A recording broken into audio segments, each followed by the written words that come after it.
NewGenGamers.com.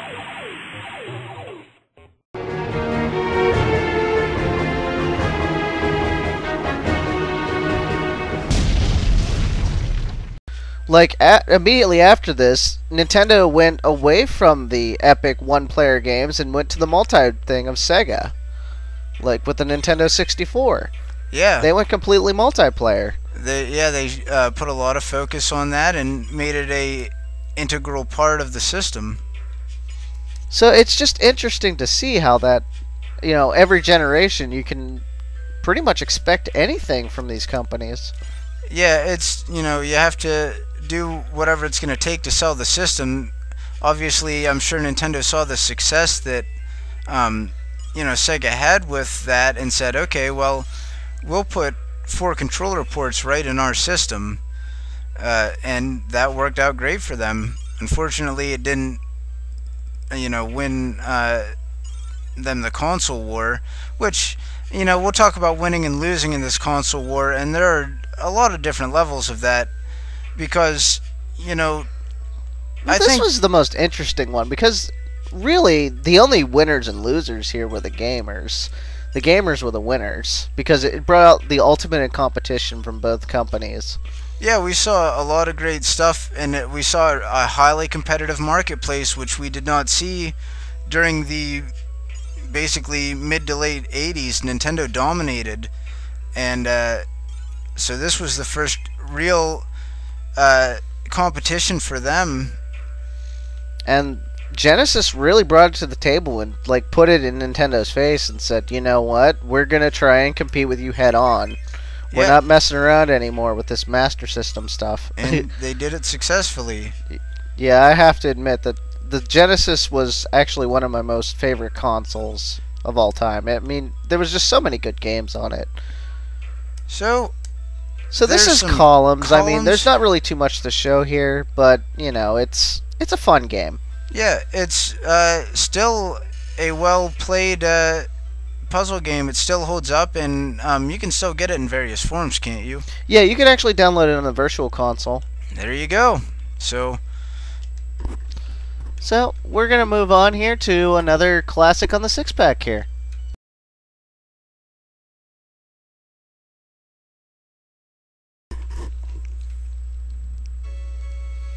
Alright, we're going to try another one here. We're going to move on to Streets of Rage here. See how we like some brawling action, Final Fight style. Streets of Rage style. Streets of Rage style. Alright. Never mind. It just took a second to load. This city was once a happy, peaceful place until one day. Until one day. 2 players. Now, as you can see, we get some badass dudes here. Axel, Adam, and the chick Blaze. I'm going to take the chick, because I'm strong enough with my masculinity that I can emulate a female and not... You didn't take the chick. Crap. Well, then... Oh, well. I'll pretend I'm a black dude. I'm strong enough in my masculinity to pretend I'm a black guy. Okay. Alright, so we're getting shot at by the police here. I think they just firebombed the whole area.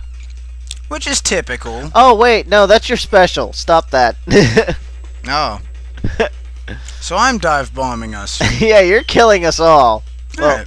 Actually, it doesn't affect us. It just kills the enemies, but you're wasting them.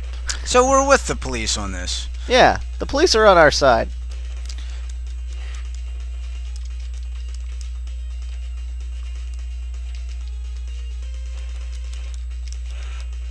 And there's nothing like a good beat 'em up. You know, there were so many of these back then, and this is Sega's take on the genre. Oh, the reason for that was these games were just so fun. You could just hop in with a friend and work your way through it. There really wasn't any, like,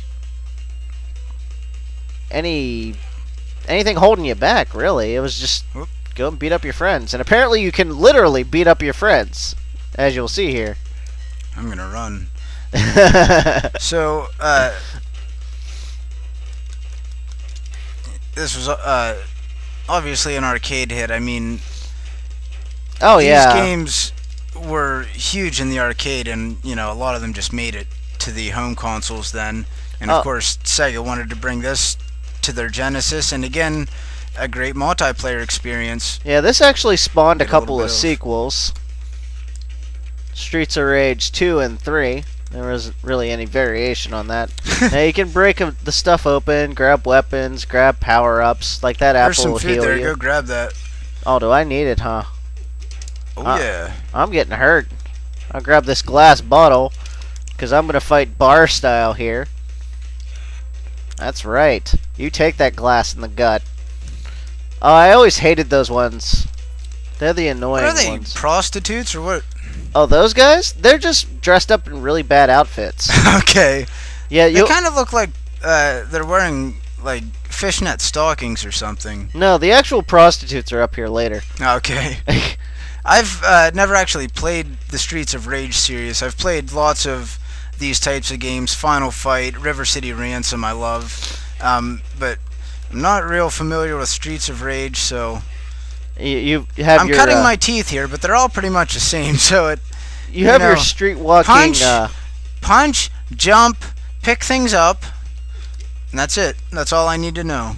Yeah, so far I've used one button. Okay, now that's two. all you need. But it's a great time. You know, it's a great formula.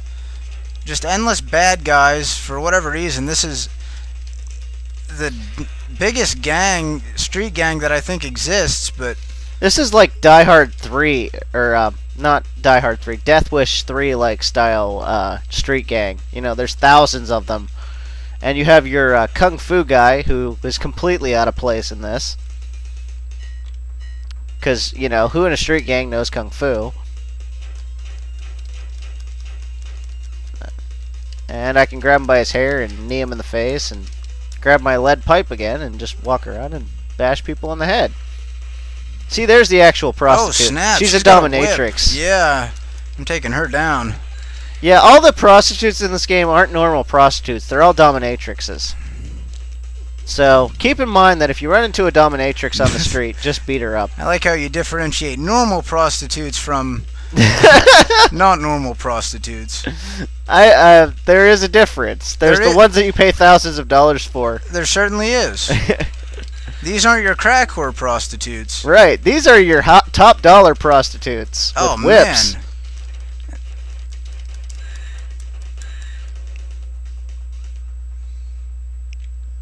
All right. Okay. We're waiting for our the music first boss changes. here. Look at this. And they have giant... What the hell are those? Are those boomerangs? Some sort of blades or boomerangs. I'm not sure. Oh, they are boomerangs. So we're apparently fighting Australians. What is it with Australians and Sega games? We were playing that rescue mission, and we were fighting the Australian army. I don't know. Apparently Sega had some sort of grudge with those that come from Australia, New Zealand. Maybe it was all those bad 80s Australian movies. I'm not sure. But like Crocodile Dundee. It seems to be a recurring theme in Sega games. Oh, them and their issues with Australians. So, I think that's about all there is to it's all pretty much. You're going to firebomb us again. Oh, snap. Oh, well. Well, we're going to move on to another game on this six-pack here and show you more of the early Sega hits. Hiya! Hoo-yah!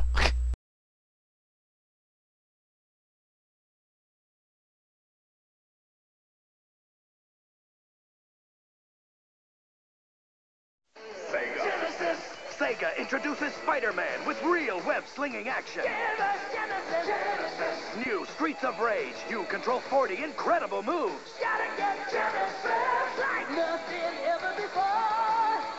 Genesis is so much more. Sega Genesis gives you more real villains, hot graphics, and killer two-player action. Genesis. It's a whole lot more. Genesis. Gotta get Genesis. UJGamers.com